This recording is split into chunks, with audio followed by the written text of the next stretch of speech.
വളരെ വേഗത്തിൽ ഒരു കൊഞ്ച് റോസ്റ്റ് ഉണ്ടാക്കിയാലോ?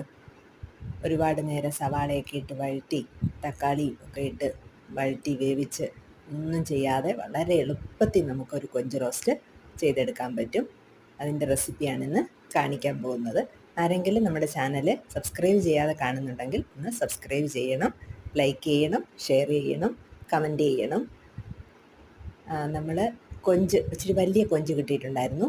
അത് നല്ലപോലെ തോടെല്ലാം പൊളിച്ച് കഴുകി വൃത്തിയാക്കി എടുത്തുകൊണ്ട് വന്നിട്ട് അതിലേക്ക് കുറച്ച് മഞ്ഞൾപ്പൊടി, കുരുമുളക് പൊടി, മുളക് പൊടി, ഉപ്പ്, ഗരം മസാല ഇത്രയും ചേർത്തിട്ട് അല്പം വെളിച്ചെണ്ണയും കൂടെ ഒഴിച്ച് നല്ല പോലെ കൈ കൊണ്ടൊന്ന് പുരട്ടി മിക്സ് ചെയ്ത് റെഡിയാക്കി വെക്കണം. അതിൻ്റെ എല്ലാ ഭാഗത്തും ആ മുളകും ഉപ്പും എല്ലാം പിടിക്കണം. അങ്ങനെ ഒരു 10 മിനിറ്റോളം നമ്മളതൊന്ന് റെസ്റ്റ് ചെയ്യാൻ വെക്കണം. എന്നിട്ട് പാചകം ചെയ്താലേ അതിൻ്റെ ടേസ്റ്റ് അതിലോട്ട് വരത്തുള്ളൂ, ഉപ്പും എരിവുമൊക്കെ പിടിക്കത്തുള്ളൂ.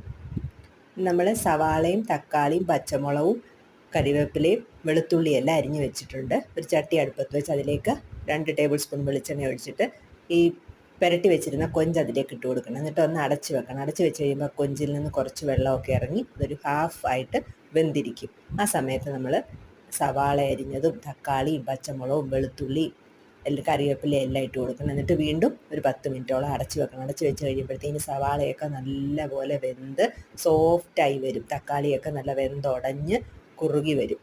ചാറൊന്ന് കുറുകി വരുന്ന സമയത്ത് ഒരല്പം പെരിഞ്ജീരകവും കൂടെ ചേർക്കാം. അത് ഞാൻ ഇതിനകത്ത് കാണിക്കാൻ വിട്ടുപോയി. പെരിഞ്ജീരകം ചേർത്തിട്ടുണ്ട്. കറിവേപ്പില ഇട്ട് നമുക്ക് റെഡിയാക്കി എടുക്കാം. സിമ്പിൾ റെസിപ്പിയാണ്. എല്ലാവരും ഒന്ന് ട്രൈ ചെയ്ത് നോക്കണം.